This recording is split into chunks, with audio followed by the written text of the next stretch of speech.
Assalamualaikum warahmatullahi wabarakatuh.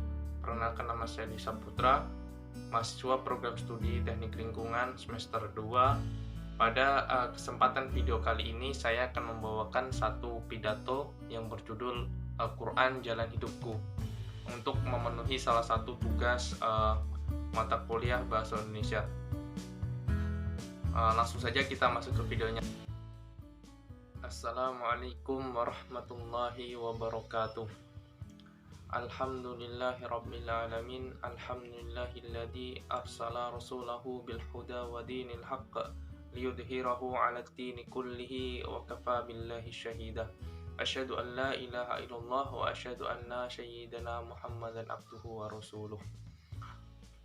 Hadirin yang dirahmati oleh Allah Subhanahu wa taala, segala puji bagi Allah yang telah memberikan segala nikmatnya terus-menerus, siang dan malam tanpa perhitungan, yang maha terjaga, yang tidak pernah mengantuk dan tidak tidur, yang maha hidup abadi dan maha memelihara semua makhluknya.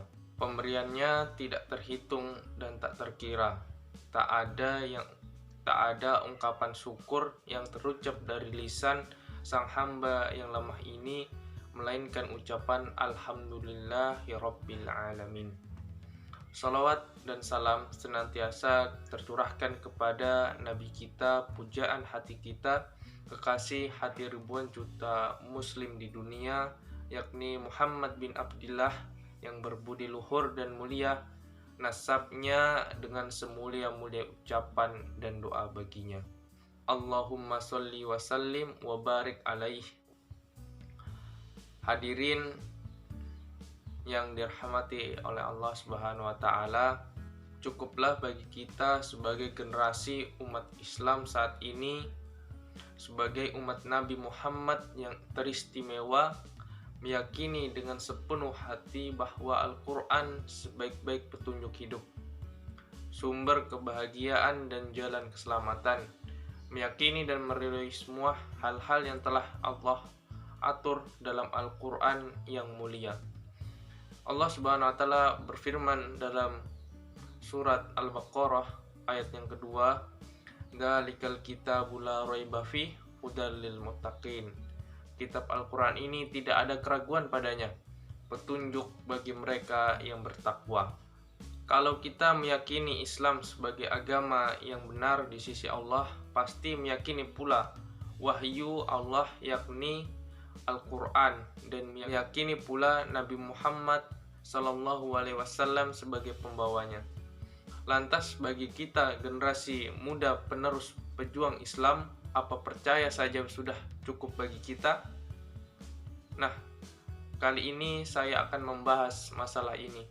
Perlu diketahui bahwa tidak diterima amal saleh tanpa iman, dan tidak pula dianggap iman tanpa amal saleh. Keduanya, kata Nabi, harus berjalan seiring.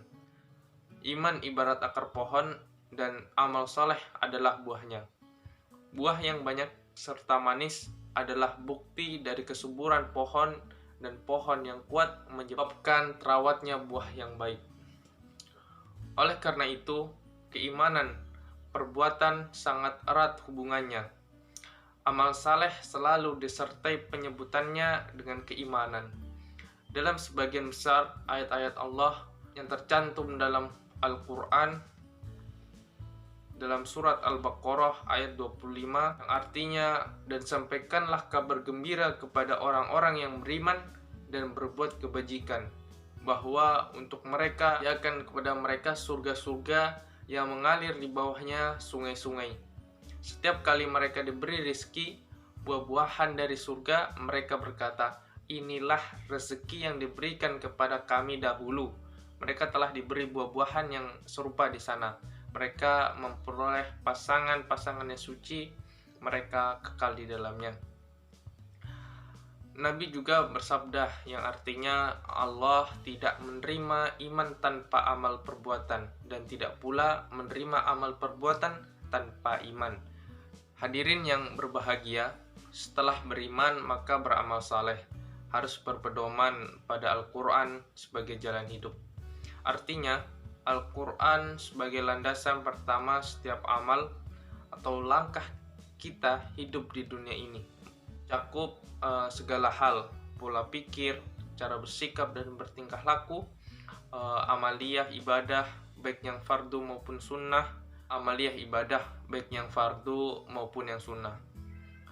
Mari sedikit kita uraikan satu persatu. Yang pertama, pola berpikir yang sehat adalah pola berpikir yang sesuai dengan Al-Quran dan tidak menyimpang dari Al-Quran. Pola berpikir yang terbimbing oleh Allah sebagai generasi terpilih, jauhkan diri kita berpikir bebas yang mengarahkan diri kepada kesesatan, kemusyrikan dan penentangan terhadap Al-Quran. Penyakit yang mengejala saat ini, orang tidak pernah menyaring apa-apa yang telah kita terima. Lebih-lebih yang suka buka-buka internet dan bertanya pada Mbah Google, banyak yang terjerumus pada kesesatan pemikiran yang banyak dialami oleh pemuda-pemuda yang notabene baru mendalami Islam. Seharusnya mereka mempunyai filter yang kuat dan harus pandai meneliti dan mengetahui sumber situs yang sesuai dengan Al-Quran dan Ahlu Sunnah wal Jamaah, dan menyaring situs-situs yang berdalih Islam tetapi menghancurkan akidah umat Islam. Lalu filternya apa?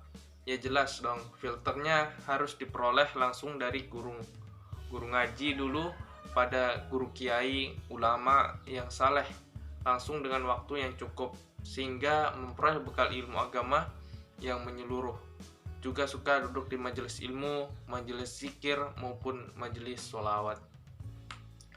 Yang kedua, cara bersikap dan bertingkah laku, yaitu kita sebagai generasi muda menggunakan pedoman Al-Quran dalam bersikap dan bertingkah laku, atau dengan kata lain kita memelihara akhlak yang Qurani.